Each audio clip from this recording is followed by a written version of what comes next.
Tuan, sebelum nak balik ni saya nak tinggal tuan-tuan yang duk ada ni. Tuan-tuan nak tenang hidup, tuan-tuan nak rasa selesa dalam hidup, tuan-tuan nak rasa dekat dengan Allah. Saya nak tinggal tuan-tuan dengan beberapa zikir yang saya minta tuan-tuan boleh amal pada setiap hari. Nah, boleh amal pada setiap hari. Zikir yang mudah-mudah yang saya panggil, yang ulama namakan dia sebagai aurat rabbaniyah. Wirid rabbani. Aurat ni maksud wirid.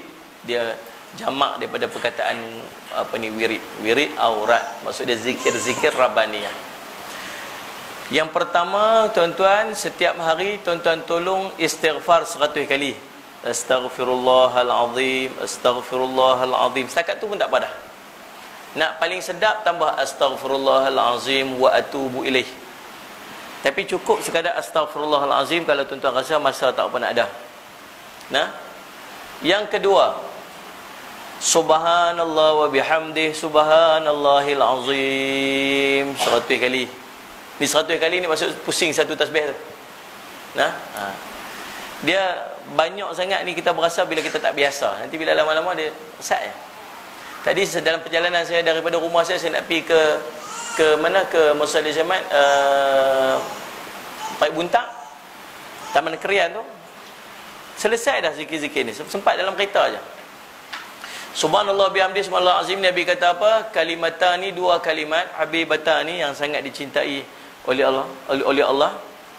Sangat berat, sangat ringan pada lidah dan berat pada timbangan. Subhanallah bihamdi subhanallah azim. Dan siapa yang baca subhanallah bihamdi 100 kali, Allah akan ampunkan dosa dia walau banyak buih di laut. Banyak. Boleh? Dua dah dah. Yang ketiga,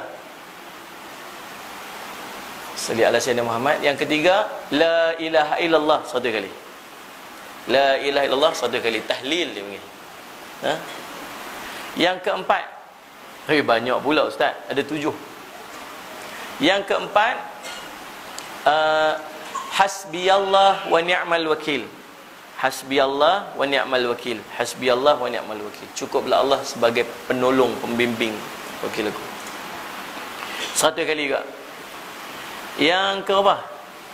5. Yang kelima, subhanallah walhamdulillah wala ilaha illallah wallahu akbar.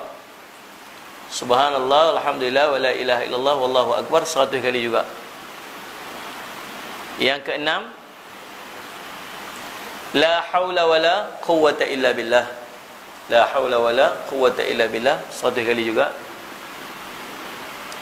Dan yang ketujuh, selawat kepada Nabi SAW.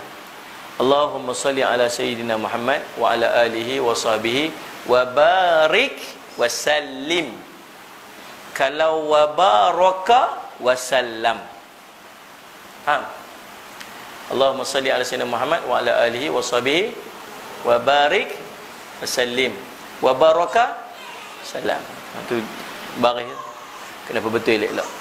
Kalau tak ada masa sangat, tak sempat sangat, cukup Allahumma salli ala sayyidina Muhammad sudah. Bagi sempurna 100 kali minimum. Boleh ni? Tu 7 tu. Puan-puan, tuan-tuan, ejahlah waktu lagu mana, ambil pagi sekerat ke malam sekerat ke, sempurnakan 7 ni. Ni, nah, saya ijazahkan wirid rabbaniyah ini yang saya ambil daripada guru saya Syekh Ahmad Adnan, sampai jalur susur dia kepada Nabi sallallahu alaihi wasallam.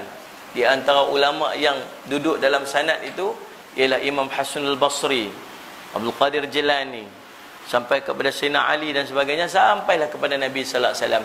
Saya ijazahkan kepada tuan-tuan.